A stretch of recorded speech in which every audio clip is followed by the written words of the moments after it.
updates ng Barda. Ang trending ngayon, sila Barbie Fortesa, David Licauco, at Barda Day sa Twitter.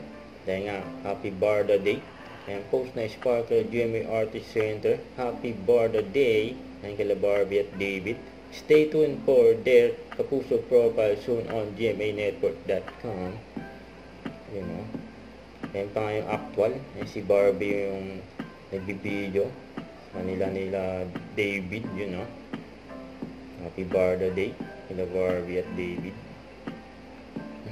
Ayan pa nga yung tweet ni Barbie. Oh. Ayan, nag-autograph si Barbie ng mga magazine nila ni David na Mega Entertainment. Busy si Barbie. At featuring din si Barbie sa GMA Network. And Barbie Fortesa is excited about David Licauco role in Pulang Araw. Ito yung interview kay Barbie. Nakita ko yung maturity niya and improvement as an actor. So I can't wait to see him as Hiroshi. Kung anong input yung ginawa niya, anong klaseng character yung ginawa niya as Hiroshi. Nakita ko yung maturity niya and improvement as an actor. So I can't wait to see him as Hiroshi. Kung anong input yung ginawa niya, anong klaseng character yung ginawa niya as Hiroshi. Huwag kalimutan mag-subscribe, click ang notification bell para lang update po ang future reaction vlog. Bye guys, thank you for watching.